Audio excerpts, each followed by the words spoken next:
All right, good evening, everybody. Welcome to the regular business meeting, the regular meeting of Council for the District of Squamish on September 17th. Clapham's Fallen, Kisloki, Glasgow-Holmish, Owamio.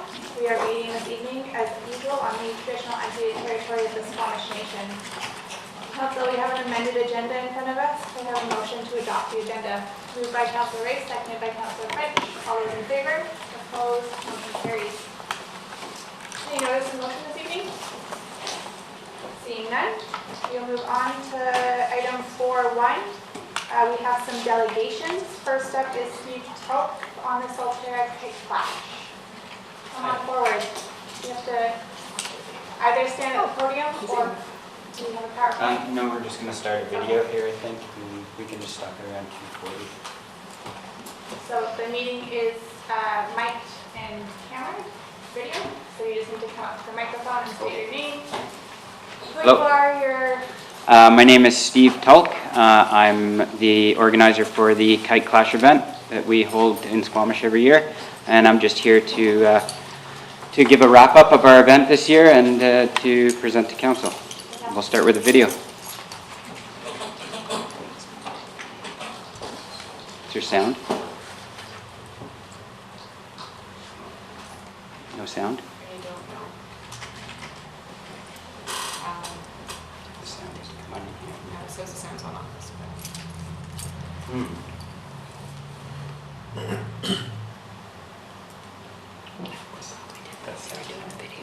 That's oh, what's up? It's too bad. Well, if I could sing a song right now, I'd sing. If the song it's a really great song and it goes really well with this video.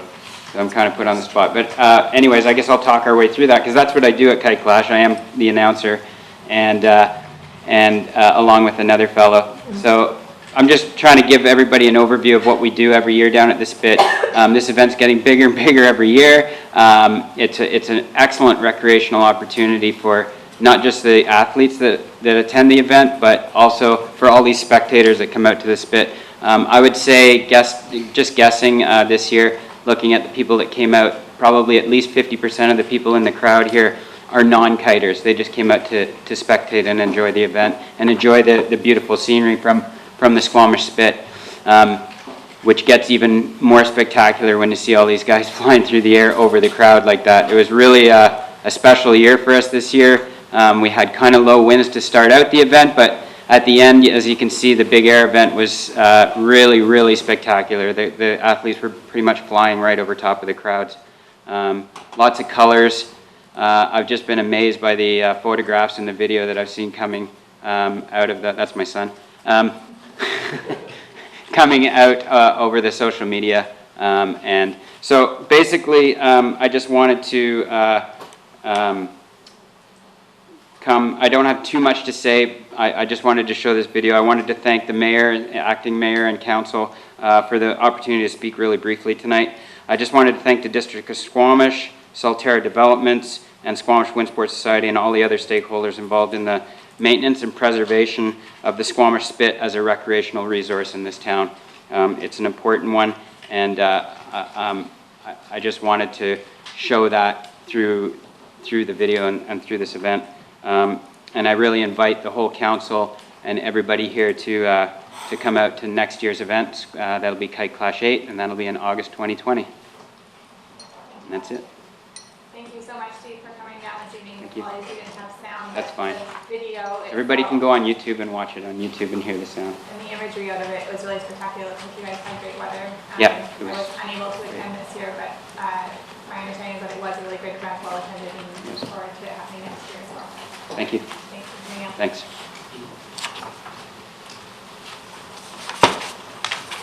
All right. Council, next up we have a request for a proclamation for Fair Employment Week, October 7th to 11th, 2019. Anybody like to move that recommendation? Moved by Councillor French, seconded by Councillor Herford. Any discussion? Comments? French? My son has visions of being a university professor, so this is close to my heart. Thank Motion carries. Any consideration of unscheduled public attendance? Anybody here who you feel like they need to speak this evening who can't wait for the next scheduled business meeting? Seeing none. We have no public hearings. Next up on the agenda is Development Variance Permit number 155-1534 Depot Road. Pass over to you, Mr. Rodriguez. And I'm going to pass over to Ms. Fletcher.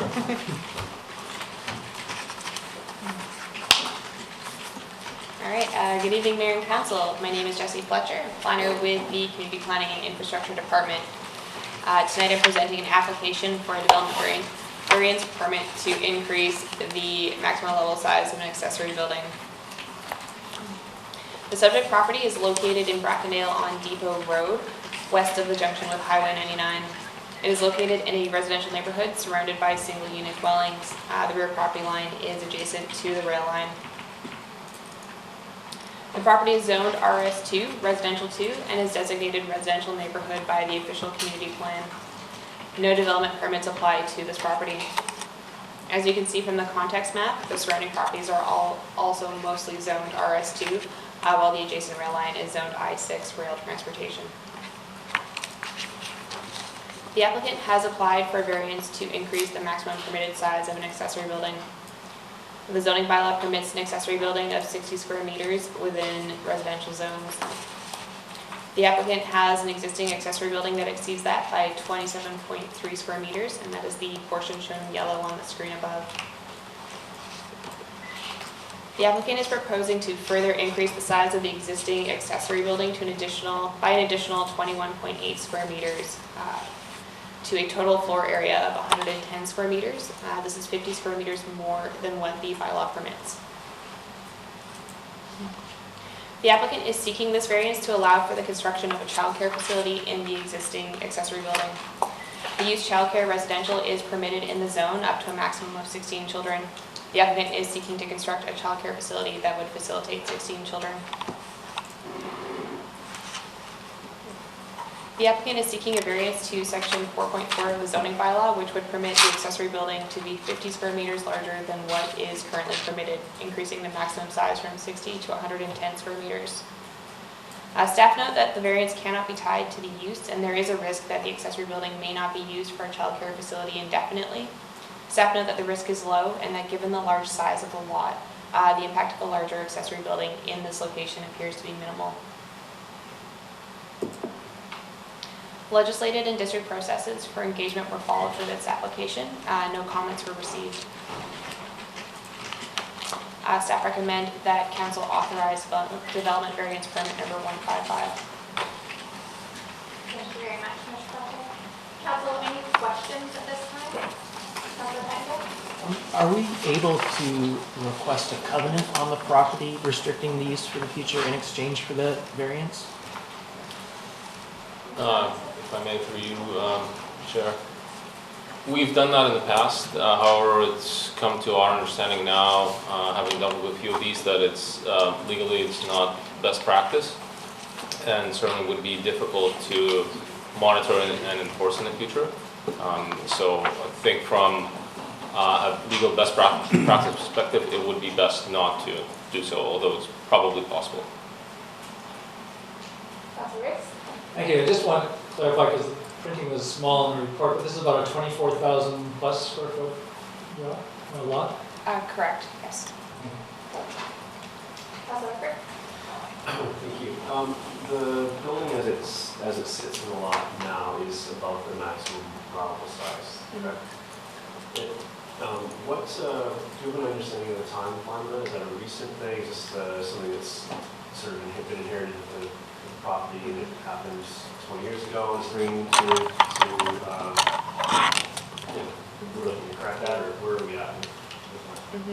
Through the chair, we don't have a record of when this was built. Our aerials show that it was built well over 20 years ago. We have no permits for it, so we're not sure whether or not it had been permitted or predates. Don't have any records for it. Council, any further questions? Councilor Pennington? Building aside, this business is a permitted business in the zone in terms of its number of children, and that's all. Yes, it is a permitted use in the zone. I will open up the floor if there are anybody in the audience that wants to come up and speak to the development variance permit that we're talking about, please do so. Feel free to come forward, introduce yourself, your address. Yeah, hi, my name is Madeline Kite, and I live at 1534 Depot Road, and I'm the one who is planning to open the childcare facility. Once coming to Squamish, it was clear that there was a childcare need, and so I'm really hoping to open up to the maximum amount of families that are in need of it. So this 22 square meters addition will allow me to have everything I need to get licensed by Vancouver Coastal Health. They've also come to the property and checked everything out, so they've seen the designs and everything is okay. So every child will have, 3.7 square meters of indoor activity space. There'll be 2 bathrooms, wheelchair accessible washroom. Everything outside will be accessible by ramp access, so it's inclusive to everyone. So this variance just allows me to open up the max amount of new spaces for childcare. Thank you very much. Madeline, could you just repeat your last name? Madeline Kite? Oh, Madeline. Yeah, C-O-T-T. Anybody else from the audience who'd like to speak to the PUP this evening? Okay, I'll go back to council. Any further questions? Councilor Pennington? If we think this is appropriate during our zoning bylaw rewrite, are there any reasons why we would or wouldn't consider more generally allowing buildings this size on properties this size, given our density goals and so on, or a certain number per neighborhood, or is this sort of a generally acceptable thing in our current thinking that's just not allowed in the bylaws, or there is a special one-off in general about this? If I may, through you, the issue here is the size of the accessory building that is permitted in our zoning bylaw. We don't run into this issue very often, just because usually if it's on a residential property, it tends to happen inside the home. But it's certainly something that we could look in the zoning bylaw update, whether that needs another revision for childcare specific use.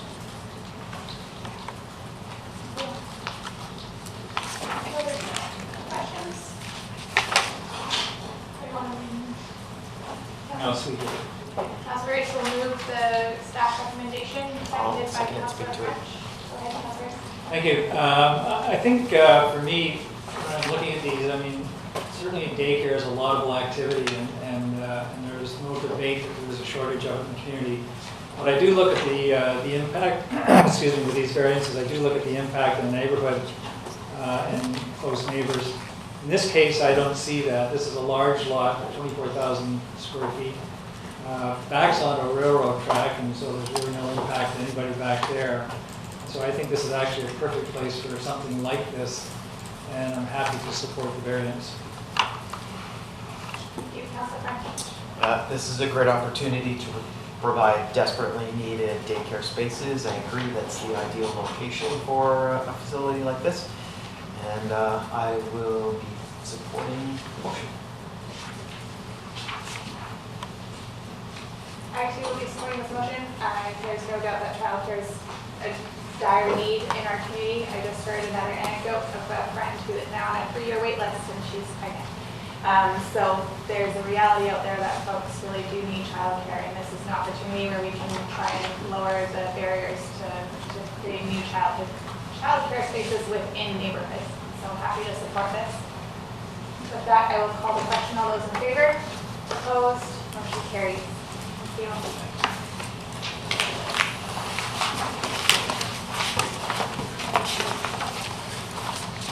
All right, next up we have the District of Squamish Frontage and Sidewalk Maintenance Bylaw with Mr. Daly. Thank you for the rename of the bylaw. Hope you like it.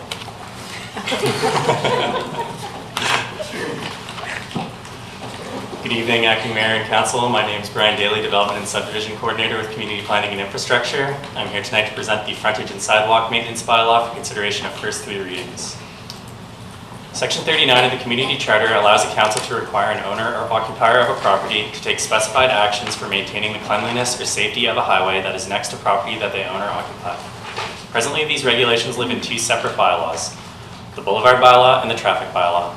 Staff currently enter into boulevard maintenance agreements on new developments to ensure that the future stratas are aware of their maintenance obligations. The intention behind the Frontage and Sidewalk Maintenance Bylaw update is to consolidate the regulations regarding maintaining the cleanliness and safety of a public street into one bylaw. The new bylaw will improve clarity and clearly outline the responsibilities and level of maintenance expected of boulevard areas. Staff reviewed similar bylaws in other municipalities around the province prior to drafting the new bylaw. This bylaw will provide a useful tool for the Public Works Department to ensure boulevard areas are maintained to a consistent level of care. The bylaw will also reduce the need to enter into boulevard maintenance agreements as properties redevelop, and in turn will improve efficiency. At the September 3rd, 2019 regular council meeting, council directed staff to prepare a boulevard maintenance bylaw based on feedback received at the July 23rd, 2019 Committee of the Whole meeting. At the Committee of the Whole meeting, council suggested a number of edits to the draft bylaw. Staff have made the following edits to address council's comments. Boulevard maintenance bylaw has been renamed to Frontage and Sidewalk Maintenance Bylaw. Section 6.1C has been amended to include reference to Schedule F of the Subdivision and Development Control Bylaw, which lists approved street trees. Section 6.1H has been amended to acknowledge that sightlines anywhere along a street should not be obstructed. And Section 7 has been added to clarify that this bylaw does not apply to district employees when carrying out a function for the purpose of the district. The Frontage and Sidewalk Maintenance Bylaw project page has been posted on the District of Squamish website since May 21st, 2019. No comments have been received to date. Staff have implemented an informed level on the IAP2 participation spectrum. Staff recommend that District of Squamish Council give first, second, and third reading to the District of Squamish Frontage and Sidewalk Maintenance Bylaw. That concludes my presentation. Any questions? Thank you, Mr. Daly. Council, any questions?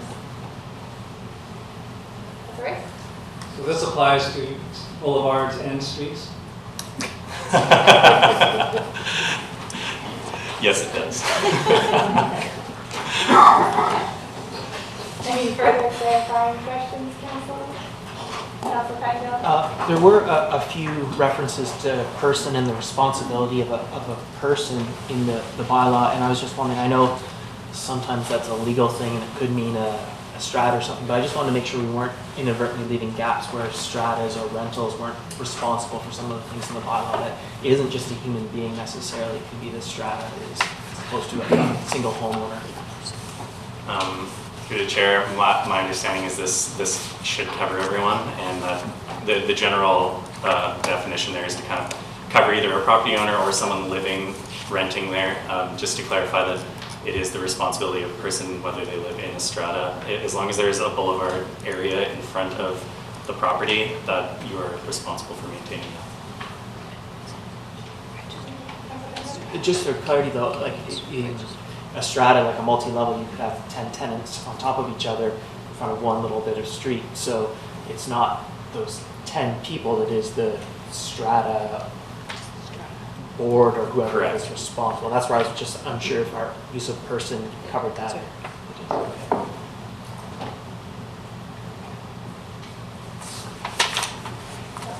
Well, and just for clarity, there's a number of things that are persons in law that are more than just questions about corporations and strata corporations. So in that particular example, it's the strata corporation's responsibility. Any further questions, Council? Would you like to move the recommendation? Moved by Council Ray, seconded by Council Hooker. Any comments? Council Anderson? Yes, I'd just like to observe that this is not only addressing cleanliness and orderliness of our streets, but public safety. And in my own neighborhood, we have now a tool in this bylaw that can address some potential safety issues for pedestrians and not least children. Thank you, Council French.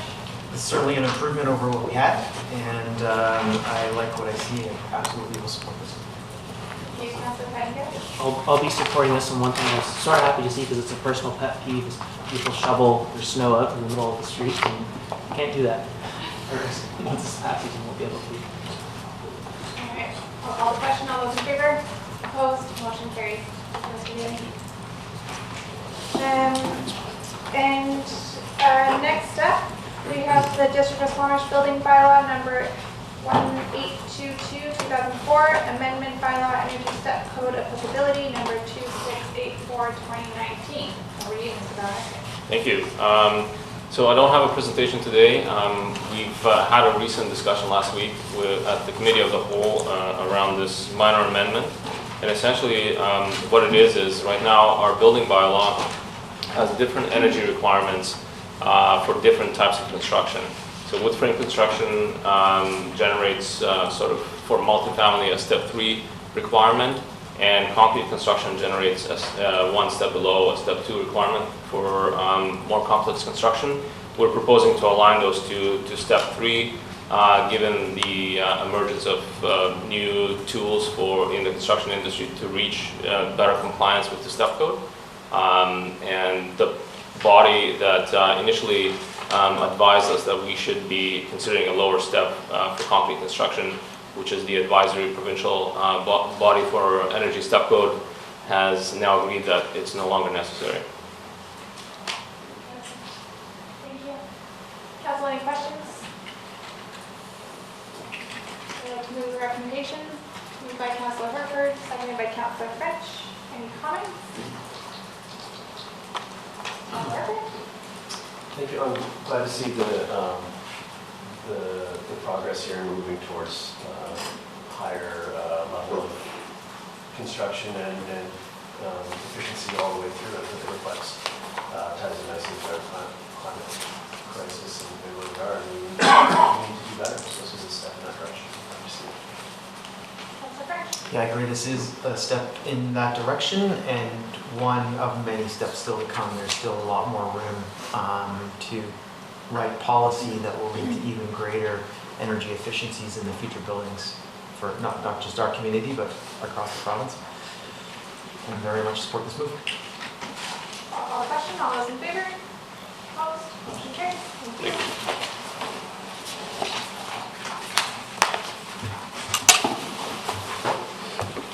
All right.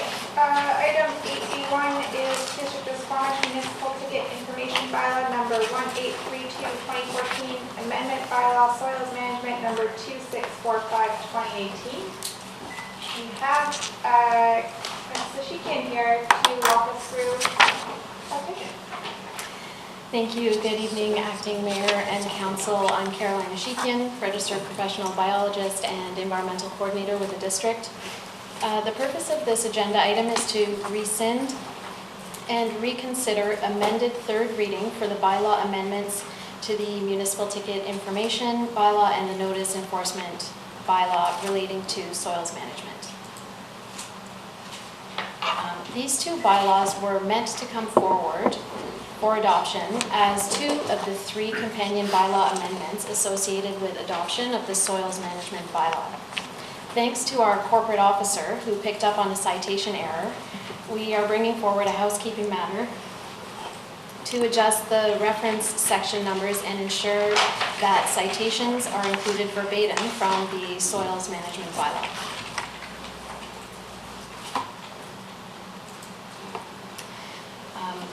So this recommendation relates to the Municipal Ticket Information Bylaw Amendment.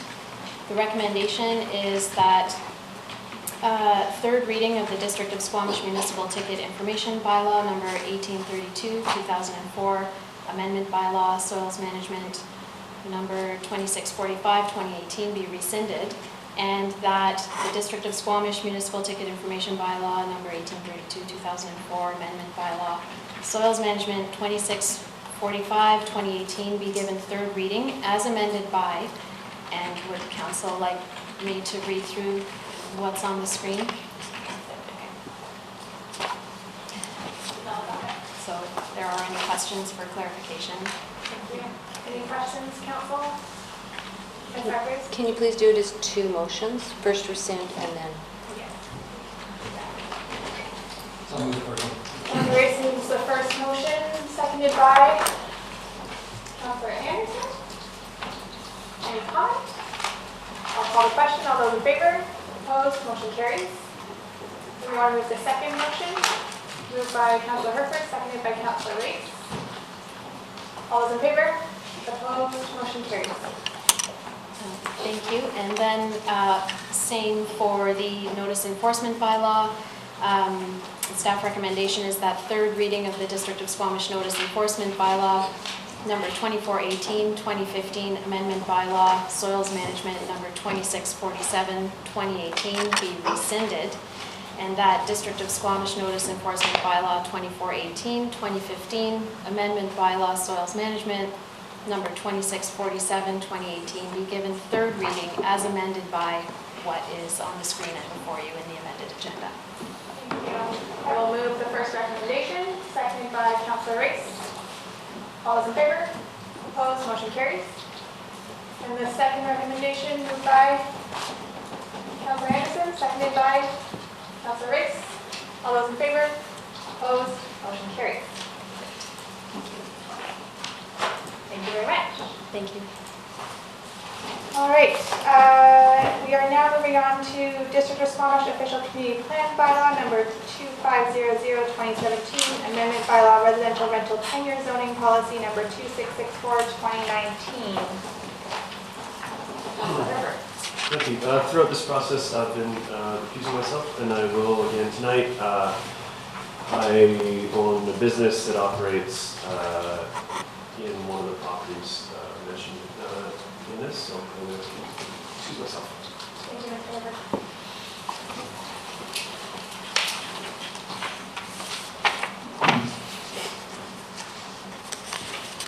Mr. Bylaws, Mr. Rapp. I'm just here in case there's any questions, but there's no presentation. Council, any questions on this one? No. Moved by Councilor Rice, seconded by Councilor French. Any comments? Councilor Anderson? I appreciated the presentation by our guest, an owner of property on Westway, during our last regular meeting when we addressed this topic. However, I'm also comforted by the planning department's assurance that there is always an application process for any of these property owners to bring forward proposals and suggestions to alleviate investment hurdles for rental property. Thank you. I'll call the question. All those in favor? Opposed? Motion carries. Bring Councilor Herford back in. Thank you. Oh no, wait, sorry, never mind. Nope. No, there's another one. Zoning. District of Squamish zoning bylaw number 2200-2011, amendment bylaw residential rental tenure number 2666-2019. Staff recommendation is that this be adopted. Moved by Councilor Rice, seconded by Councilor French. All those in favor? Opposed? Motion carries. Now we can bring it back.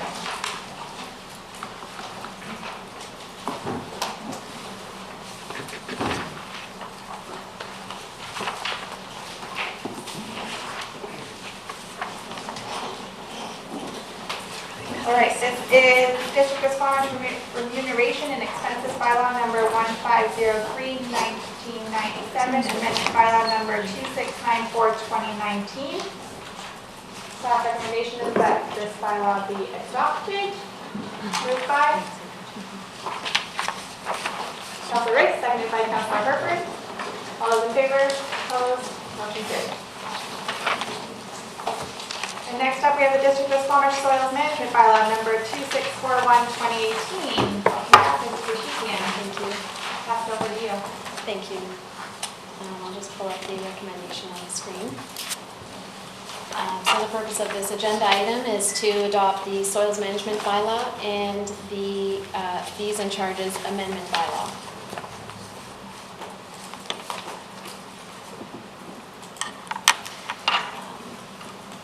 The recommendation is that council approve the following resolutions: that the District of Squamish Soils Management Bylaw number 2641-2018 be adopted, and that the District of Squamish Fees and Charges Bylaw number 2012-2007, Amendment Bylaw Soils Management number 2643-2018 be adopted. I'll move the first one. Councilor Rice moved the first recommendation, seconded by Councilor Pettingill. Any comments? No comments. All those in favor? Opposed? Motion carries.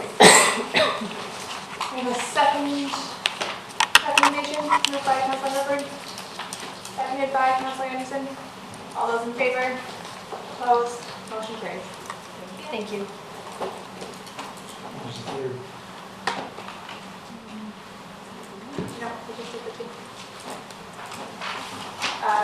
Oh, I'm on the wrong agenda still? We have an amended agenda.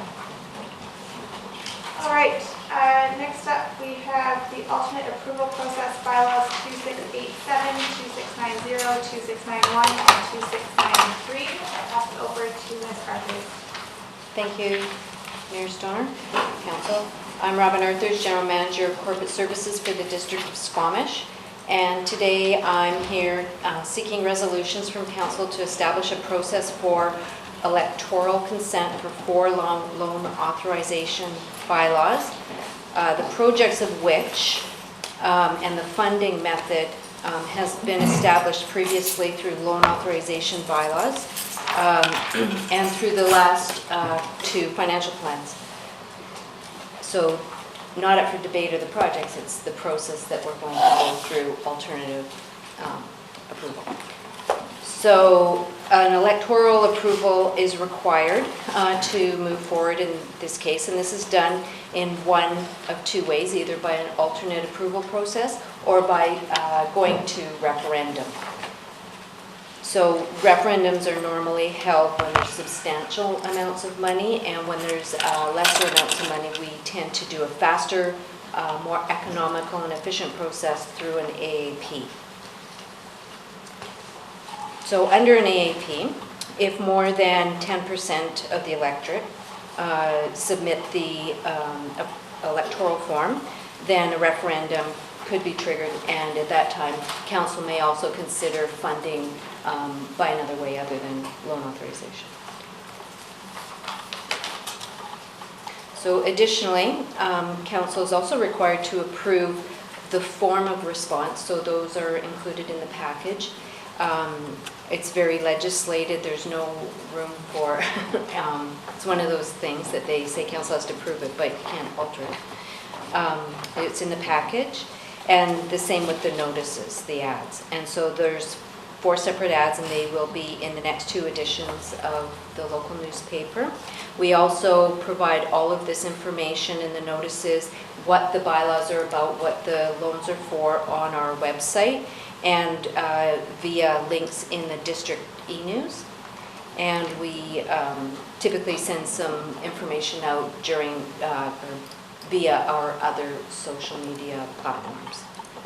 So one thing that I would like to just point out for the edification of the public is that the opportunity to fill in one of these counter petitions is limited to those qualified to vote in Squamish. So the qualified electorate, Canadian citizen, 19 years of age or older, in BC for 90 days and in Squamish for 30 days. So if anybody has questions about whether or not they're qualified to vote, they can contact myself or the Manager of Legislative Services. Now, once the statutory deadline for submission, which is October 29th, is finished, we bring forward the bylaws for consideration of adoption. And then after that, there's a statutory question period, and after that, it goes back into the hands of the Finance Department. Thank you, Ms. Arthurs. Council, any questions? Councilor Pengill? Can you just remind me if the debt servicing numbers are inclusive of principal, or are they just interest in? Through the chair, they include principal and the information that we're showing you. I just have one clarifying question. In the staff report, it says that the bylaws each receive separate approval of the inspector of municipalities on, and it's blank and highlighted. So I just want to clarify that has actually gone. We've received them Monday. The official approval date, I believe, is September 7th. Just wanted to clarify that actually went that way. Council, any further questions? No questions. All right, anybody want to move the recommendation? Moved by Councilor Rice, seconded by Councilor French. Any comments? Councilor French? These are all worthwhile projects, and it will be money very well spent. Yeah, I'll be supporting this as is just following our financial plan and just sort of doing all the process pieces we need to do. I'll call the question. All those in favor? Opposed? Motion carries. Thank you.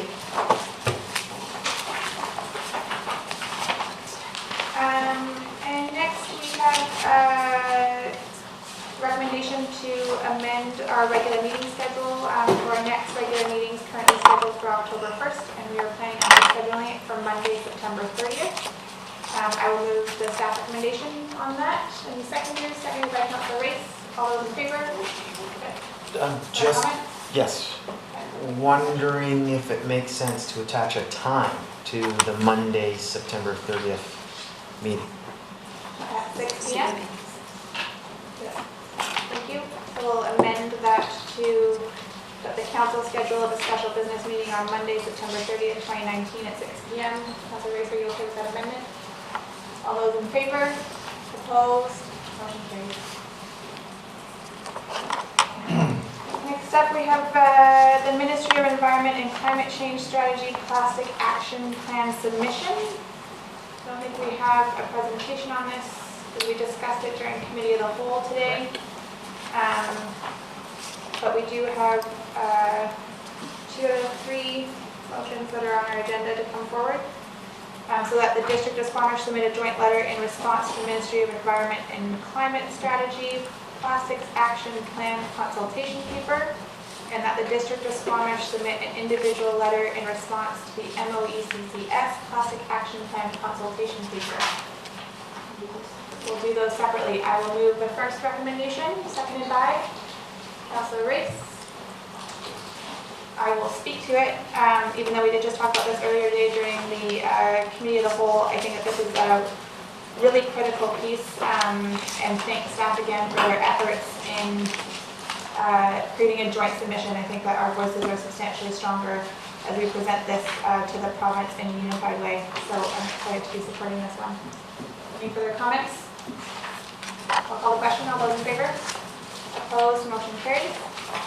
And the second recommendation moved by Councilor Herford, seconded by Councilor Race. All those in favor? Opposed? Motion carries. I'm going to strike the third recommendation because I think that was a carryover from the Committee of the Whole.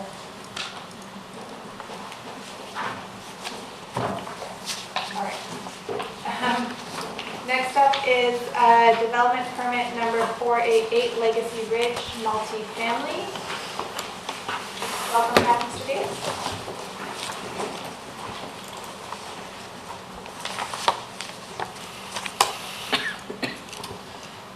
Good evening once again, Acting Mayor and Council. My name is Brian Daly, Development and Subdivision Coordinator with Community Planning and Infrastructure, and I'm here tonight to present Development Permit number 488. Subject property is located east of Quest University on Mamquam Road. The eastern property line borders the municipal boundary with the Squamish-Lillooet Regional District. The western property line borders a 39-lot Fairland Strata subdivision. The July 25th, 2017 Special Council meeting, Council approved Development Permit number 464 for a 39-lot single-family subdivision on the subject property west of the proposed multifamily development. DP number 483 for the protection of riparian areas was approved by Council at the February 27th, 2018 Special Council meeting. The 19,594 square meter site is zoned University Housing 1. Neighboring properties are also zoned UH1.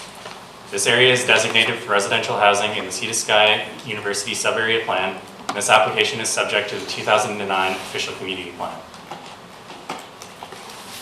This DP application seeks to allow for the construction of an 11-unit apartment building and 30 townhomes. The heavy red line shown on the site plan indicates the municipal boundary with the SLRD. The apartment building is accessed from Mamquam Road. The townhomes are accessed off a private strata road that continues outside of the municipal boundary onto the Garibaldi Park access road. The yellow circle shows the location where the Forest Service Road will be improved to provide access to the development site. The private strata road terminates in a cul-de-sac. Previously, staff considered that a variance to Section 4.6B of Schedule B of the Subdivision and Development Control Bylaw 2373-2015 would be required to allow for a cul-de-sac street that exceeds the 200-meter maximum length. However, after further review, given that this is a private strata road and begins outside of the district boundaries, it is not subject to the road design requirements of the Subdivision and Development Control Bylaw. Road grades do meet the district's minimum requirements. Parking exceeds the zoning bylaw requirements. 92 spaces are required and 122 are provided. A sidewalk is proposed for the length of the Strata Road to Mamquam Road with a crosswalk connecting to the existing sidewalk that runs along the south side of Mamquam Road. The development proposes 3 open space areas. These open space areas provide approximately 2,960 square meters in shared open space. The open spaces will be owned and maintained by the strata. However, the lands will have a public access right-of-way registered on title. This slide shows the largest open space area with a pump track, bike skills area, and picnic area. There's an accessible path providing access to the seating area. The slide shows the northern open space area, including a picnic, lookout, and trail, and the activated play area below the apartment building. Both trails are barrier-free and finished with compact gravel, which should allow for them to be accessible. There is an outdoor staircase between the apartment and the proposed townhomes that will provide access to the activated open space below the apartment building and connect with trails that lead to either Mamquam Road or the single-family subdivision to the west.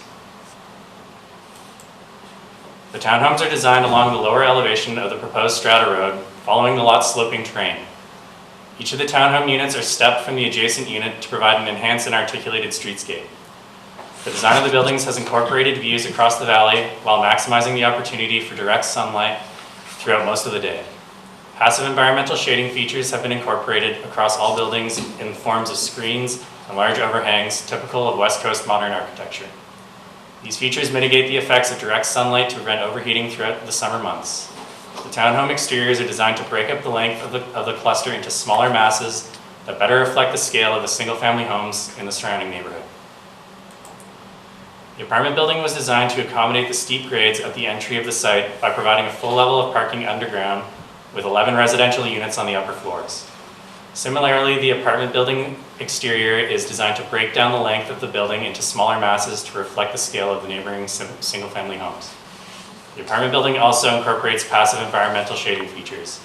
The materials palette consists of muted, dark, and light shingles accented by natural wood elements. The landscaping will include native plant species in conjunction with ornamental plants throughout the development site. Townhome landscaping includes foundation planting with planted edges between driveways and rear patios to create green buffers between neighbors. The apartment building will have foundation plantings with grass setbacks between Mamquam Road and the Strata Road entrance. Additional evergreens are proposed to screen the activated park area on the west side of the building from the adjacent single-family development. This application is subject to the previous Subdivision and Development Control Bylaw, which did not regulate the height or screening of retaining walls. The proponent has proposed evergreen trees to be planted at the base of the retaining walls to provide screening from the adjacent single-family development. The slide shows a conceptual rendering of the retaining walls and screening as viewed from the neighboring single-family subdivision. The proposed buildings and site design have been reviewed against Development Permit Area 9 guidelines. Staff's review concluded that the guidelines are largely met. Legislative and district processes for engagement were followed for this application. A development proposal sign was installed on the property and the project was advertised on the development showcase. No comments were received. Given that the proposal generally conforms with the Development Permit Area 9 guidelines, staff recommend the council issue the development permit, subject to the provision of landscape bonding, registration of public access right-of-ways over any proposed strata roads, trails, and sidewalks, and obtaining relevant approvals from the Ministry of Transportation and Infrastructure, Flynn Row, and the SLRD to permit the access to the development site from the Garibaldi Park Road. That concludes my presentation. Any questions? Yeah, I'd like to know a little bit more about the interaction with the Squamish Regional District on this, because I'm just seeing now from the presentation that a portion of this property looks to be within the regional district. So that which is above the red line in this slide. So that includes the entry, the road entry. So what role does the SLRD play in approval of this? Through the chair, the proponent has obtained a development permit to permit the road access in this yellow kind of circled area. And so the other portion of the road that is outside of the municipal boundary is on Crown land, and the proponents have an application in with Flinrow for Crown land tenure to allow the road access to go in there. I do not believe that that approval has gone through yet at this time, but there is an application in with Front Counter BC, and they have an approved development permit for the road access for the portion of the road that's in the SLRE. So I recognize that this might be purely speculative. What if they don't get that approval from Crown Lands?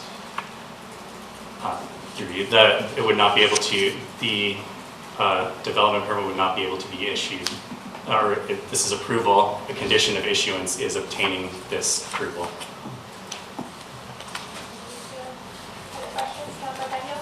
Yeah, so, a lot of the conversation I see in the public, I think there's an assumption based on, the detail in a report like this that we have sort of absolute discretion over all the details. Whereas I think the reality is our discretion authority comes when we're designing the zoning bylaw and those sorts of things, which are much earlier in the process, and by the time we're here, we don't have a whole lot of discretion. So can you just speak to or clarify, my understanding is that we do not have a lot of discretion in this permit. They've met the conditions and we're just kind of affirming that, but without a very clear legal, where they're way offside an existing policy, we are basically obligated to accept this. Through the chair, this meets the Development Permit Area 9 guidelines and it meets the zoning bylaw. There are no variances associated with this application. So council's discretion is somewhat limited, I would say. If I can add to that, it's essentially a permitting process, so there is no discretion other than confirming that it meets the guidelines. Thank you. In this area, there's a lot of intersections along in that relatively short bit of road that is on a steep slope. So I was interested to see the two driveways here, one into the Strata Road and the other as the entrance into the apartment structure. And I understand it's quite steep there, and that's a limitation of the site as far as another entrance. But do we have any insight into what Ministry of Transportation has done in these cases? Like, this meets minimum distance between intersections and that sort of thing. We expected an approval sort of expected from this. Is that safe to say? I would assume the road design has been designed to meet the Strata Road exceeds the length of the cul-de-sac street, but the actual road grades and intersection design meets the subdivision and development control bylaw. The Ministry of Transportation and Infrastructure is, they maintain that road and that's their jurisdiction. I don't see any, we've had preliminary meetings with Modi and there wasn't any, indication that there would be any gigantic red flags as long as it was designed to meet reasonable engineering practices and it meets our subdivision and development control bylaw. Our engineering department has looked at this proposed design and has not raised any red flags. So I would say I can't comment exactly for the Ministry of Transportation, but I don't anticipate any issues. So we have some policy around orientation of building and streets to take advantage of the sun and those sorts of things. With a climate emergency, and in the past we've been, I think, somewhat flexible in providing variances when lot size makes it difficult to do otherwise. But with a climate emergency and as we go forward, are we contemplating or should we contemplate being more stricter on those policies, and maybe going forward we're less flexible on accommodating odd lots and those orientations become more important and we need to maybe assemble a property if it's too narrow to meet the normal orientations. Like, is that the sort of thing we might see in our zoning bylaw going forward? Or? Through your chair, yes. I think we have to recognize that this application came in back in 2018, so it was well before the climate emergency, but it is building orientation and anything related to climate change that we can manipulate in our zoning bylaw is something that we'll be looking at in the next year as we're going through the process. Good. A few clarifying questions myself. Just out of curiosity, so they are proposing to put a bike skills park that has a public right-of-way on it. Curious around liability and insurance in that scenario? Or does the strata take on the liability of the kids' bike skills park? Through you, Chair, and Robin, please tell me if I'm wrong. But whenever there is a public access right-of-way, and if a member of public has an incident on that property, it's usually covered by our municipal insurance agency. Curious, thanks for the clarification. And then, can you go back to the image that has the rendering of the back of the property from The single family. existing sites? Yeah, so this one. So I'm just curious, one, how much distance is there between the existing neighbor? So I look at this photo and I don't see any existing buildings in it. So to me, it seems like there's a fair bit of distance between the existing structures and the nest. I'm curious if you know how much distance there is, first of all, and second of all, if there isn't that much, then my request would be for future renderings that they become more realistic and the photos that they're providing. Yes, so if you look at this site plan here, the black kind of squares on the empty lots down below indicate the buildable setbacks for those single family homes. I believe it's a 6 meter setback from the rear property line. Let me just triple check that. And just, if I may clarify, there aren't any buildings there yet, but there is a subdivision that's ongoing. Yes, the rear setback is, it is 7.62 meters, I believe. So about 25 feet from the property line, the red line along there being the property line between them.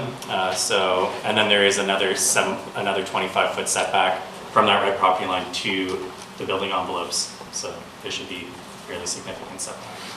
Thanks for the clarification. Council, any further questions? We have a staff recommendation before us, and we're willing to move that. Moved by Councilor Anderson, seconded by Councilor Race. Any discussion, comments? No, I'll call the question. All those in favor? Opposed? Motion carries. Thank you very much. Thank you.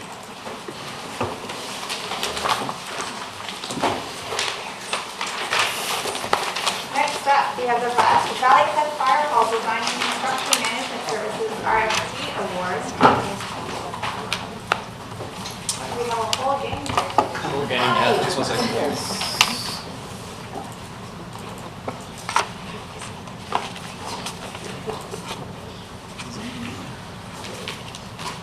Okay, over to you. Good evening, my name is Jesse Morwood, Capital Project Manager. Presenting with me is Anthony Jeffrey, Procurement Manager, as well as Aaron Foote, Deputy Fire Chief. So tonight we're presenting on the Valley Cliff Fire Hall Design and Construction Management Services RFP Awards. We're looking for the following council resolutions to award the Design Services RFP to HCMA Architecture, award the Construction Management Services RFP to Kinetic Construction, and that Mayor and Council be authorized to execute this agreement. I also have some presentation objectives. One is just to give a bit of background and discuss why we're why we're moving the fire hall headquarters from Tantalus to Clark. This was part of the real estate master plan, so I think it'll be a refresher for some of you. As well, just a bit of definition around and information around what is design services and what is construction management services, because I think it'll be new to some of you, as well as talk about our timeline and budgets. So this is a photo of our current existing Tantalus Fire Hall headquarters. A few years ago, we noticed that it was, we discovered that it was seismically challenged. which means that we had to do some kind of interim structural shoring up of the building, and this was so the building could withstand a larger earthquake, as well as to provide some more worker safety for our firefighters. But it really was an interim measure, and we dug kind of deeper into a needs assessment last year to really kind of dig into what the new Fire Hall headquarters needed, as well as to kind of really review the existing site that the headquarters sat on. Some of our needs are kind of our needs that we need from a new building is a post-disaster building. And that basically means it meets a really stringent seismic level, so that if there is an earthquake, not only does the building stand up, but it also can be used and operational by our emergency services. As well, our current and future needs are for a 3 double-bay garage and approximately 17,000 to 18,000 square feet of fire hall space. Also, when we build our new fire hall, we have to still maintain services, and so that means having an operational fire hall on site or close to the site. As well as we wanted EOC, Emergency Operations Center integration with our fire emergency services. So the existing site and building certainly have some challenges. It's about a 40-year-old building and is near the end of its life. Obviously, it's got seismic challenges. Seismic upgrades are required because of the seismic challenges. The building really doesn't meet the needs of our firefighters, or nor does it meet current industry standards. There's also really lot size constraints, both in building a new building, but also operationally of the fire trucks themselves. Moving around the site, as well as the public accessing the site and firefighters coming to and from the site. There is transmission lines on the current site and BC Hydro right-of-ways, which really restricts where we can actually build on the site. Soft soils are a challenge if you're trying to meet certain seismic standards, and the site is on the floodplain, so if there was a flood in the area, this could impact the operations of the facility. So there's lots of challenges with the current site. So the core team and the design consultant that we hired looked around at if there was any other sites that might be more applicable for a new headquarters. And the focus was really on the Clark Drive site, where there is a current existing satellite fire hall. This site, its main attribute is it's just a larger site, so it can facilitate a bigger building, as well as operationally with trucks and people and the training ground. It just operates better and fits the needs of what we need. It's above the floodplain, so if there's a flood, it's not an issue. Closer to downtown, there's obviously space for the emergency operations centers. And the building itself has challenges. It's an older building. The host tower it needs to be replaced, and there is some other it just doesn't meet the current standards. So what the decision was to move the headquarters to this new site, and then at a future date, when the permanent fire staff move to this site, then we can rebuild the Tantalus Fire Hall. At that point, the Tantalus Fire Hall will become a satellite site, meaning that the auxiliary or the on-call firefighters would operate from there, but the permanent full-time staff like Aaron would actually operate from this Clark site. So, procurement, I'll pass it over to Anthony. Okay, so we went through a pretty robust procurement process. We decided to go to market at the same time for design services as well as construction management services. We thought it the best, given the nature of this project, to assemble the team all at the beginning. There's a lot of value in getting the contractor on board now through the design process.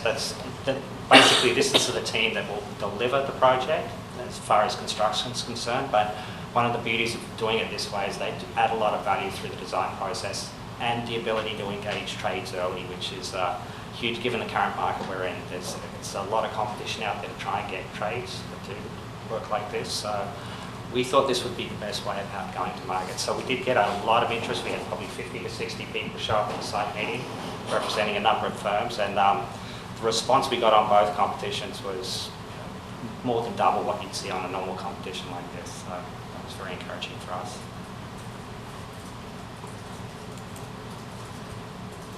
And yeah, just again, just going back to the value adds of having a construction manager on board now, it's more of a collaborative process. The team's assembled, it's ready to go, and we can just get going and running with it quickly.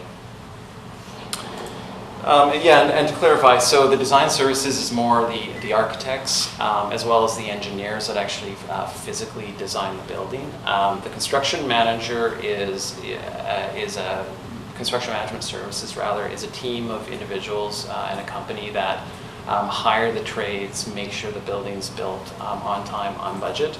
Part of this process, that is their main role. Part of this process is they're also able to come during the design phase, and as Anthony mentioned, they bring a lot of value by bringing that construction knowledge, that connection with all the trades to the design process. They can also cross-reference, estimate the costs that the designers are doing. So there's a lot of value in bringing them on early. So we did there was a core team of 5 of us that reviewed the RFP submissions, including the 3 of us, the facilities manager, and Gary Buxton was part of the initial review as well. We found that the 2 companies that provided the best overall value for the design services, which HCMA, their price was $893,000. I've added a 15 contingency just for cost changes. Kinetic Construction, the construction manager, was $433,000 plus contingency. And just on a side note, they were extremely experienced, which I think is really valuable in this. It's a very technical build, and they seem both very pragmatic as well, which I think will serve us well in the long term. So those are the 2 main components, and that's what we're looking at awarding those 2 contracts today, or RFPs today. I just want to talk about budget really briefly. In the real estate master plan, we did a rough estimation of $10 million. That was came up with that number about a year ago. We found there has been some price escalations in the market. My understanding it's been about 1% a month. So prices are going up. We also asked every consultant during this process what they thought about our budget analysis, our budget number rather, and they all thought it was pretty light, both because prices are increasing monthly here. Also, the local market is really hard for trades, and we're a small market, even harder than the Lower Mainland. So they felt that the $10 million was a bit light for today's market. So our real estate manager is submitting updated capital budget requests through our capital plan that's happening this fall, winter. So the $12 million is reflected in our capital asks. Also, I just want to say that we're just really at the early stages. We're in the pre-design stages. You know, we've done some work, but really we've got to get this team together, get all the different stakeholders that are part of the district and all the people that are going to input on this. And that's really where we're going to really refine the scope of this project. And so certainly in the next coming months, we will be refining the scope and the cost of this project. You know, and as we go through the detailed design, schematic design, and then obviously the tenders is when we're really going to kind of have a really fine estimate on what this project's going to cost us.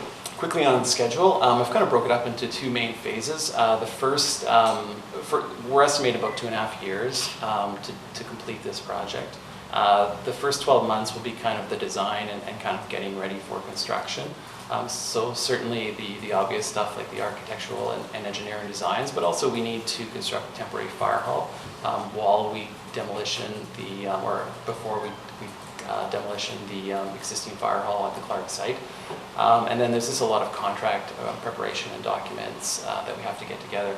Actual construction we're estimating 1.5 years, and there will be some site modifications, which is kind of the unknown as far as the time scale, but we are at this point estimating 1.5 years for construction itself.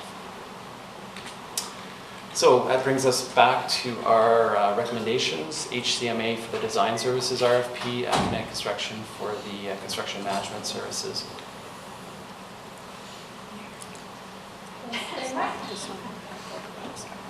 Council, any questions? When we speak about a temporary fire hall, do you mean sort of aluminum frame and some canvas, or this is like it will be a permanent structure used for something else, or? Yeah, great question. Through the chair, yeah, we are looking at a temporary facility. It doesn't need to be a permanent facility.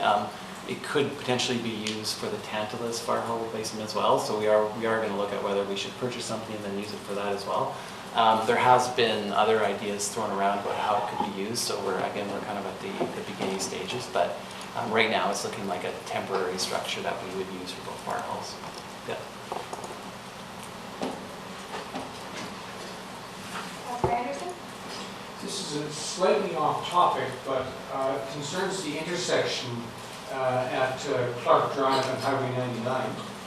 About 2011, 2012, Bunt and Associates put forward a proposal for a redesign of that intersection and the related parking lot, which is on Moti Island, I understand. I just wondered whether there are any considerations for an expanded facility and truck access, fire truck access to the highway. Any consideration for the design of that intersection. I know that at Tantalus and Garibaldi Ways is also an intersection which for many members of the public has some issues, perhaps for the fire department as well. But I just put this to you as to maybe this is a consideration as we look in future at dealing with the design of that intersection. Does anything occur to you as to optimal access or suboptimal access to the highway from that place? I'll maybe start, and maybe Aaron wants to jump in. Yeah, certainly the Clark Drive location is closer to the highway, so it's a really quick, easy access. It's one of the reasons. Another reason why we like it.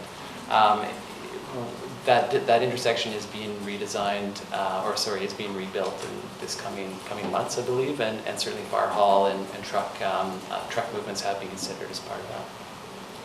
Yes, through the chair. We have been involved in the design process for the new intersection upgrades with the straight through over to Waterfront Landing. Eventually that will tie in with downtown with the new vehicle bridge. So we have had some dialogue as far as the fire hall, how it's going to tie in and that sort of thing. So really the challenge there is grading. We're quite a bit higher, so the grading was a little bit challenging, but I think we've got that pretty much dialed in. Thank you. Councilor French? I'm concerned about that little stretch of road between the fire hall and the intersection. My memory says it's in terrible shape. Does this construction work include an upgrade or improvements of that short bit of blacktop? Through the mayor, as far as the intersection upgrades that are happening this fall, winter, that section is being resurfaced, repaved, realigned, rebuilt.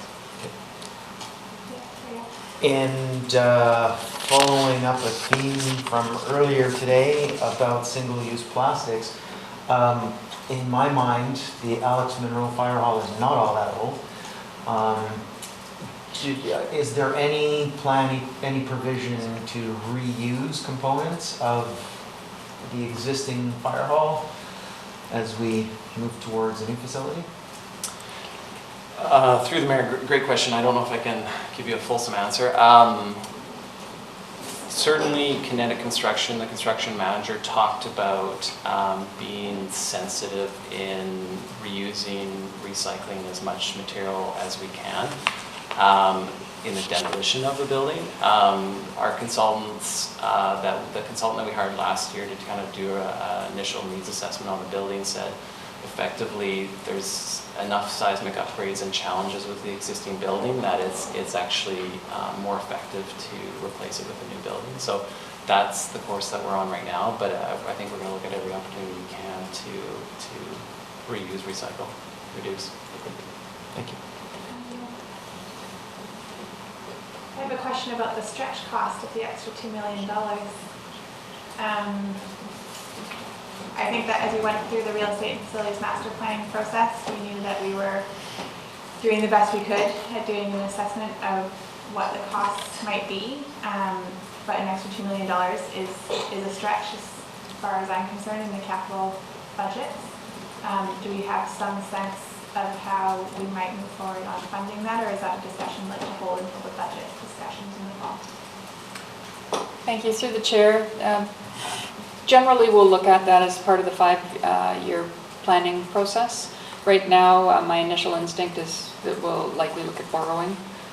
By the time this is built, that would be about $4 million per year borrowing, and that was within the funding parameters of the master plan.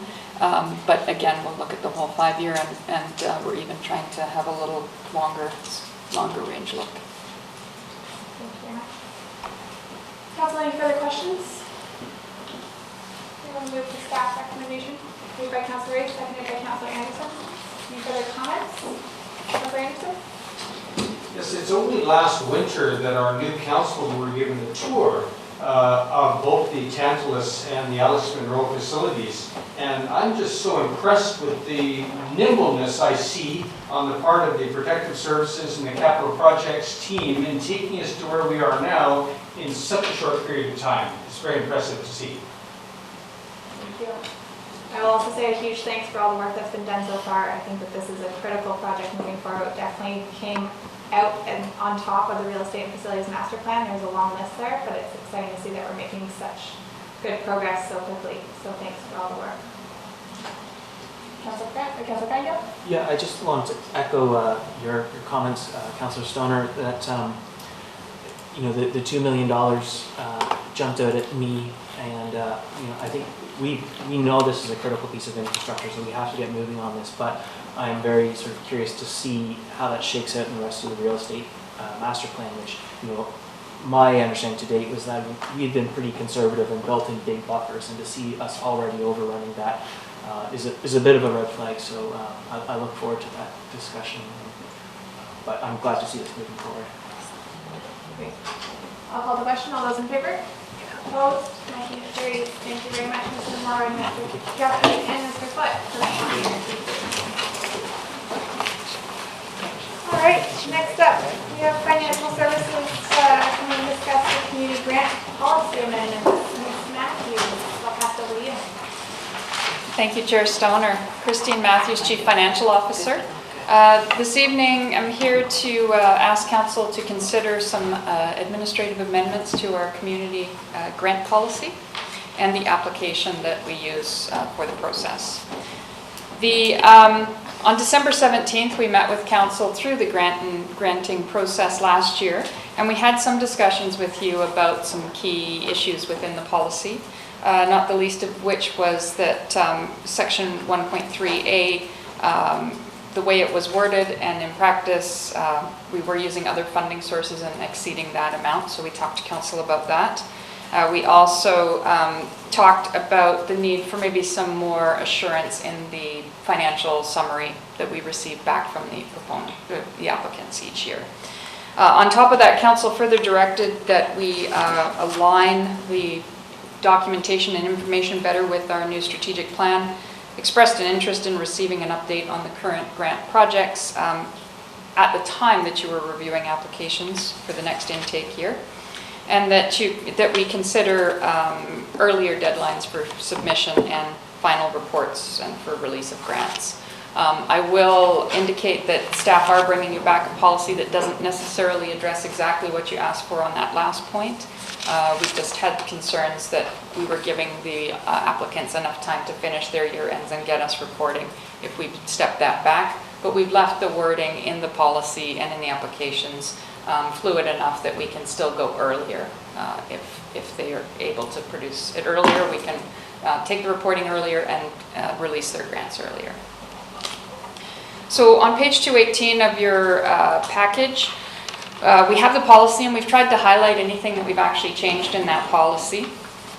First off, you'll see that in the purpose section, we did just add a clause that we hadn't discussed the last time we saw you, and that's just to recognize that under the Community Charter, Section 215 for business improvement areas, they also consider the monies that we flow to the Business Improvement Area Association as grants under legislation, and so we wanted to make sure that this policy didn't in some way impact that process.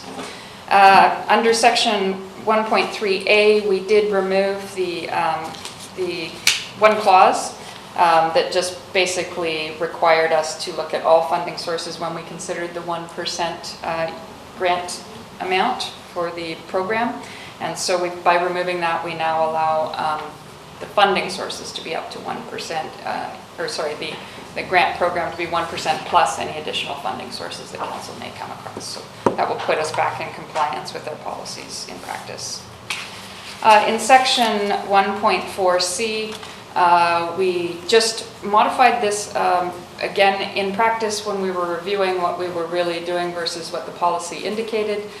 We wanted to clarify that we're really only requiring financial summaries from those applicants that are actually receiving cash grants.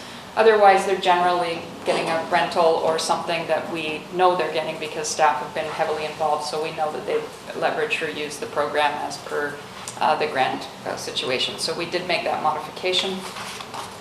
And in Schedule B, here, we just wanted to be careful with Schedule B because it's an inherent part of the policy that we didn't get so prescriptive with the strategic plan that if council wanted to change that from year to year or adjust that in any way, that it would then make the policy out of step. So in Schedule B, essentially all we did was add under the reviewer comments that the reviewer is to specify the specific strategic priority being addressed. So that allowed us some flexibility in the policy to move with future strategic plans. In the application itself, however, because that is not an integral part of the policy, we can move more fluidly with that. So you'll note that on the application policy itself on 229, or in the application process, we did get more specific with your current strategic pillars and made sure that those were included and captured in the type of grant request that was being made. On page 231, we also indicated that in section 4, we are also asking that if you received a grant in the current year, that you provide us an update outlining project activities completed, percent completion, and funds expended to date. Just to be clear, we're in full tilt for the 2020 intake now, so apologize, we're a little bit late back on this. So at this point, if council would like us to make sure that's in place this year, we would need to contact the applicants after the October 1st deadline and work with those that are returning applicants to get that additional information. The last page on 233, we also added the certification portion of the financial summary, just requesting that there be 2 signatories on the information provided back before April 1st of the following year. And we're asking that it basically, one of the signatories be either the chief financial officer for the society or the treasurer on the board or the third-party accountant, just to make sure that there's some form of financial expertise or someone that's involved in the programs that has some financial background. Unless there's further questions, those are all the amendments, and we are requesting that council approve the policy amendment and the application amendment. Thank you, Ms. Matthews. Councilor Pettingill. So 2 questions. My recollection from our conversations last year was that the people we gave grants to last year were to be given an understanding that we'd be asking for some sort of reporting. So did we manage to sort of give them a heads up about that, and so this won't be a shock if that comes by now? So for clarification through the chair, we always have had that component in the policy, so really the only change there is the certification. What will be new to them is that they might need to provide an update with their application. So we will go back and contact them directly. If council finds this approach acceptable, then we'll go back and touch base with them. And then what sort of support do we give people, for example, if the part where it asks them to clarify how what they're doing aligns with our strategic policies and they misunderstand and sort of quote a bylaw, which really isn't what we're getting at. Do we provide feedback and obviously we can't tell them what council will think, but some sort of support in the application process at all? Generally in the past, our practice, or through the chair, our practice has been that our administrative clerk does work with them back and forth to make sure the applications are fulsome and clear. Again, the evaluation itself is actually staff going through and looking for those elements as well. So I hope that addressed the question. Council, any further questions? I have one, just want to clarify that the addition to the purpose that the policy does not apply to grants provided under the Community Charter, Section 215, business improvement areas, does not preclude BIAs from applying for community grants. Is that correct? Correct. That's not the intent. It's a very specific part of the legislation that directly works through the local service area BIA type bylaw. So the other grants would be outside of that. Thank you for that clarification. Any further questions? I will move the staff recommendation. Do we have a seconder? Seconded by Councillor Pettengill. I'll just say thanks for the amendments and for closing the loop on our discussions from last year, and a reminder to the public that Canadian Enhancement Grant applications are due October 1st. Thank you. Any further comments? I'll call the question. All those in favor? Opposed? Motion carries. Thank you. All right, Council, we have a consent agenda in front of us.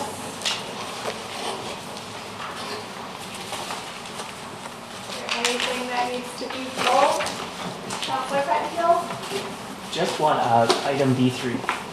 Item B3. Letter B3. Letter B3. Any further items? I move that to business development. So I will move that item to 14.1, business arising.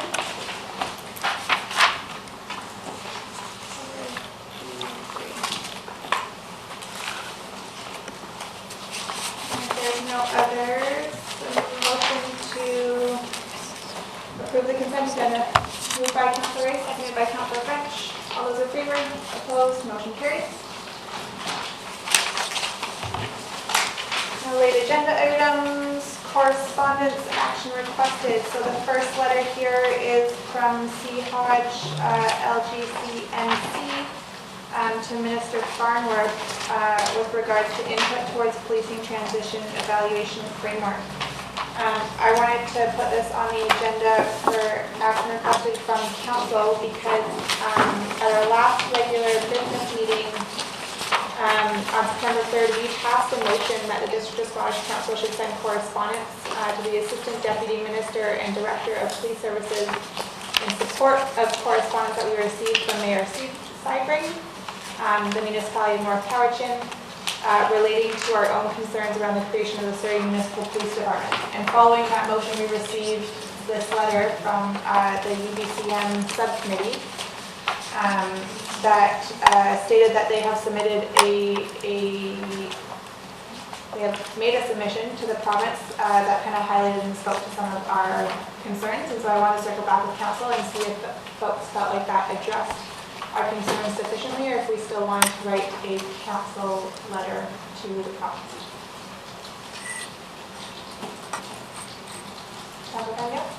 My feeling was that the UBCM letter covered the key points, but I still do see some value in us explicitly adding our voice to that, so I just wonder if a much briefer letter, sort of a letter of support of the UBCM letter as opposed to complete letter we offer ourselves makes sense. Any further thoughts?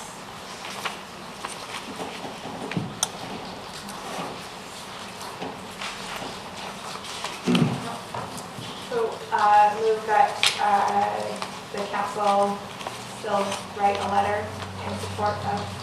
I guess I would move, I don't know if I need to rescind the previous motion directing the mayor to write a letter, but basically my intent would be to ask the mayor to write a letter of support of the UBCM letter. So that the mayor write a letter of support to the province. Confirming our support of the Confirming our UBCM support position. of the UBCM position. I'll second that. I was just going to mention, so this takes the place of the one that was from September 3rd. So I would work that into the motion, in place of the letter recommended September 3rd. So in place of the September 3rd regular business meeting motion. We'll fix it. Yeah. So moved by Councillor Pettengill, seconded by Councillor Stoner. All those in favor? Opposed? Motion carries.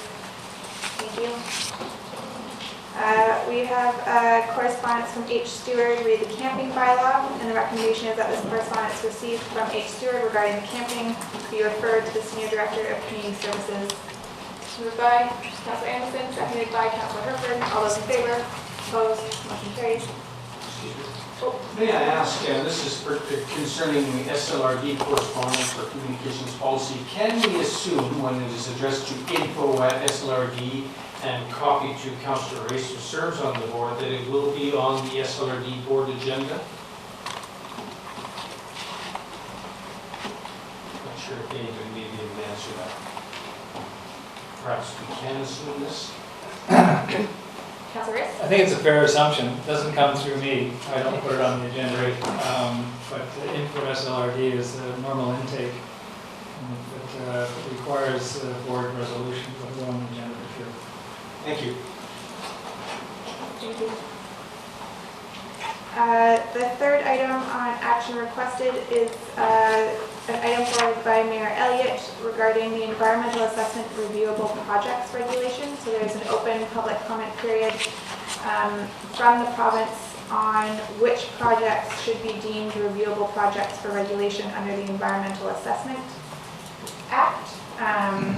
And there's a request here as to whether we want to submit something to that public consultation.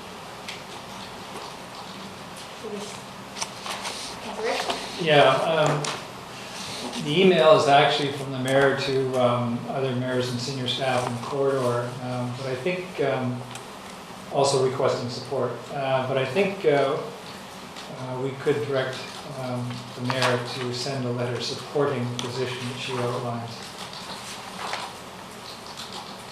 And that, just so the public knows, is to keep the threshold for an environmental assessment of a destination resort 2,000 bed units as opposed to raising it to 8,000 bed units. So we just have a little better control over that process. Yeah, so just to clarify on that specific piece, I believe that was if there's an increase in an existing project, and I don't believe it speaks to just the basic threshold for a new resort, which may be an issue too. And it's, when I read through what's proposed, I think there's a whole number of things that I would like to ask our mayor to comment on. So I'd kind of like to give some of these, propose some of these things that I think are of relevance to municipalities, and I would hope that our mayor could write a letter touching on some of these things. So if I can delve into those a little bit. In general, a lot of the thresholds don't really seem to get at the issues that people are concerned about. So for example, it talks about if a project disturbs an area below 600 hectares, it doesn't need a threshold for a qualification. But it sort of misses the point, and there's a similar one around linear feet of a pipeline or a hydro line and so on. And if it's so many, linear miles or below, it doesn't meet the threshold. I think what those regulations are really meant to get at, though, is are we protecting contiguous wildlife space? Are we protecting wildlife corridors and so on, which isn't necessarily connected to an arbitrary fixed length of pipeline or so on. So I guess the broader comment is that these thresholds need to do a better job, and I don't want to propose specific thresholds at this point, but a better job of protecting corridors, protecting contiguous wildlife and other space. So for example, maybe it's, you can't, if a upcoming project is going to disturb more than 1% of a contiguous space, then it or a large contiguous space, however we define large, then it meets a threshold. Another example, they propose that if a project is less than 1% GHG of the 2030 targets, it doesn't qualify for the threshold. But what we need to be doing is reducing our GHG outputs in this climate emergency. So, a better threshold might be if it's more than 1% of our remaining carbon budget, inclusive of other applications in the works.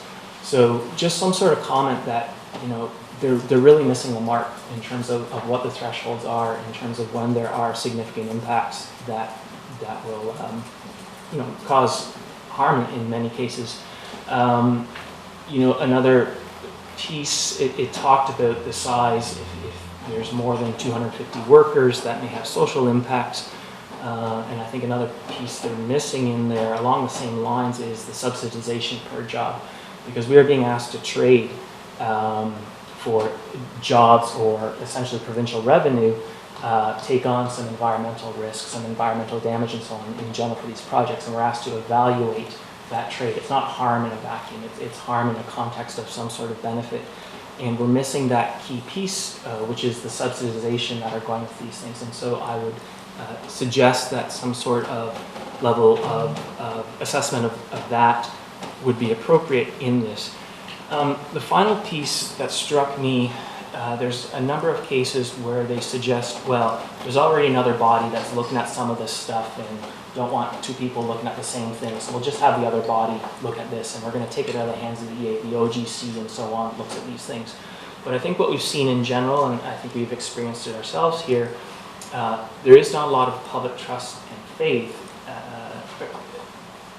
People are, whatever reservations they have about the EAO process, they even more so have about the OGC and some of these other bodies.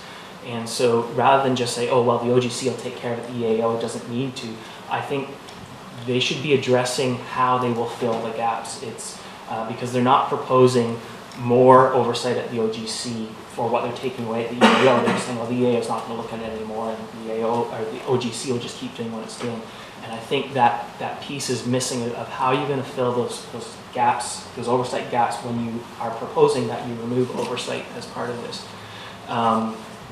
And a key example in general is the EA process. The primary oversight or compliance with EA certificates is the proponent themselves. So it's a perfect example of the fox guarding the hen house. And so when you talk about taking even more oversight away from the EA, I think that's really problematic without, again, how are you going to address some of those gaps? So these are some of the sort of broader topics that I hope the mayor could address in a letter, in addition to some of the resort municipality items she mentioned.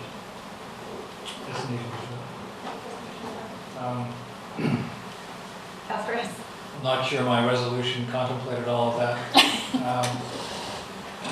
Mine was just, The District of Squamish directed the mayor to send a letter of support outlining her support regarding bed unit thresholds. to support the mayor in her position regarding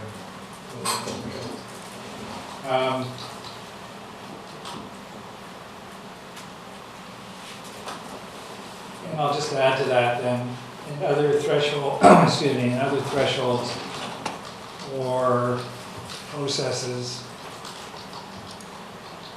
related to or by members of council.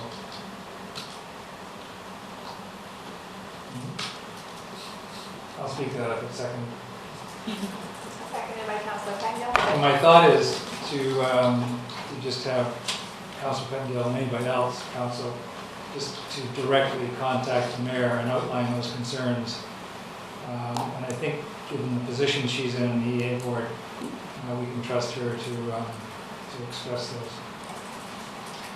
Yeah, also for that, and just a reminder of the scope of the public consultation period that's before us, which is specifically around the reviewable projects regulation. So, Councilor Penghill, I do appreciate some of the things that are being brought forward. I would suggest that there might be out of scope, but I think together we can work on it and come up with an application or a submission that is appropriate. I'll call the question. All those in favor? Opposed? Motion carries. Thank you. So approval of some minutes. The first one is a recommendation from the September 10th, 2019 Committee of the Whole that the SOIB Regional Growth Strategy 60-day referral that Council received the Squamish Regional District Regional Growth Strategy Bylaw number 1062-2018, Amendment Bylaw number 1562-2018, 60-day referral, and that Council accept the Squamish Regional District Regional Growth Strategy Bylaw number 1062-2008, Amendment Bylaw number 1562-2018 as amended. Moved by Councilor Riss, seconded by Councilor Herford. All those in favor? Approved. Opposed? Motion carried. We have the affordable housing policy and strata conversion policy. that staff review the perpetually affordable housing policy as per feedback provided at the September 10th, 2019 Committee of the Whole, and that further consultation on the policy be conducted. Moved by, and there's a third one there, but the District of Squamish Council approved the strata conversion policy with the following amendments. Moved by Councillor French, seconded by Councillor Anderson. All those in favor? Opposed? Motion carried. The building bylaw No, numbers. we don't need that. That was all three of them. And you don't need the building bylaw one because you just You gave, don't need the building bylaw. we just did that tonight. Thank you. Priority development application review, that council directs staff to amend the priority development policy to increase the market rental housing requirements from 50% to 100%, and changing the energy efficiency requirements to maximum step code. Moved by Councilor Pettingill, seconded by Councilor Anderson. All those in favor? Opposed? Motion carried. We will address letter B3, Councilor Pettingill, that you want to pull from P. Anderson regarding climate change. Yeah, so I wanted to thank Ms. Anderson for her letter. I do believe that our council is quite supportive of active transportation, and we're about to go into our first budget where we will have a real say in where we invest our money. Having said that, and while I appreciate the support for more active transit, I believe we have actually as a municipality invested quite heavily and continue to do, and that continues to be a priority.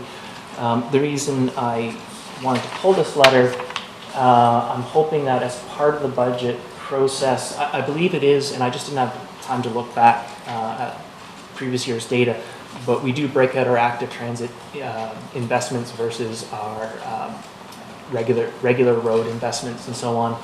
And I'm just wondering if it's not a huge amount of research, just to get some sense as we go into the next budget of where we are in terms of other jurisdictions on active versus sort of vehicular transportation spending. And, you know, my goal is for us to be a leader in this, but I still think it's worthwhile to have some sense of just where we are. So your motion is that staff bring forward. I'm not sure it's a motion at this point, just sort of a comment that as we get into the budget, You want this is a something piece of back from information. staff, I think it needs to come with a motion. So a motion that staff bring back. Information about basic comparative spending on active versus non-active transit spending. Like size communities, like budgeted communities? I think- What's the comparator? We're not the city of Vancouver. Sorry, yes, as similar as possible, and I think BC, because the economic and tax situation is similar. To the degree that's possible, I'm not wanting to advocate for a massive project here, just a little bit of context would be helpful. I'm just kind of giving the eyeball to Mr. Buxton over there. I'm wondering if it would be okay if staff went away and just had a brief scope of this, because I absolutely appreciate the value of the information, but to Councilor Pettingill's point, I want to make sure it's not onerous, so rather than commit to it, can we rather commit to looking into it? Certainly, if it's not a large scope, we'll just go ahead with it, but otherwise, we'll let you know. Thank you. So we have that staff investigate the scope of information regarding basic comparative spending on active transportation versus comparable, or versus non-active transportation versus regular mobility. Yeah, we're just active transportation versus like a Vehicle. vehicle. Is that just the paving budget?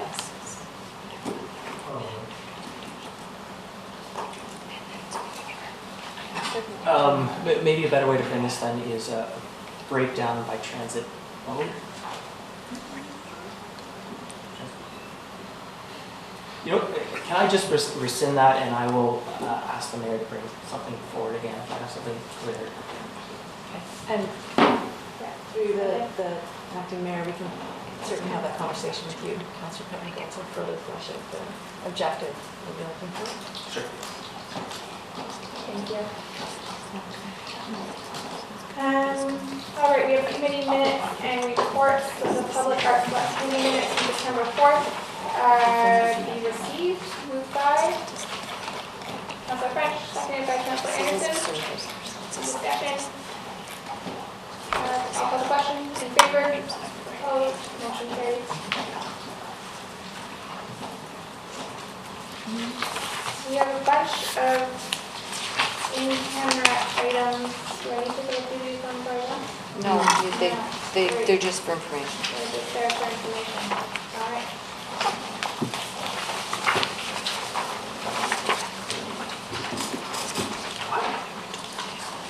All right, open question period. Clarification related to any agenda items. Steven, I'm good. you're the only one that's here. Yes. You yes, stuck I'm it good. out. Council or staff announcements? Councilor French, then Councilor Anderson. Yeah, okay. So go around the table, starting with you, Councilor French. Okay. Thanks to Squamish Terminals for leading the annual shoreline cleanup event on Wednesday, September the 11th. I attended, Councilor Anderson was there, and